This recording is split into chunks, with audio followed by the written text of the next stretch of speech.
Аз съм против дизела. За какво? Не знам хората, защото толкова много харесват този дизел. Да, защото го взимали с 40 стотинки по-евтино. Не е така, и бензин може да се намери. Ти ако си вземеш наистина хубава дизел, кола на малко километри, да, ще е добре. Ама ти я взимаш на тройно, четвърто повече, отколкото е. Въпросът е, че пак стигаме до момента за реалните километри. В Америка километрите са реални, в Европа не са реални. Това е цялата работа. И после, тя чупи турбина, фърля глупости нормално.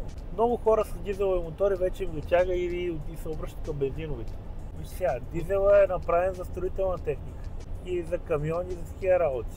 Особено днес новите модерните дизели, дизела трябва да се кара на високи обороти, да може да изчиства филтри, работи, и GR, и DPF.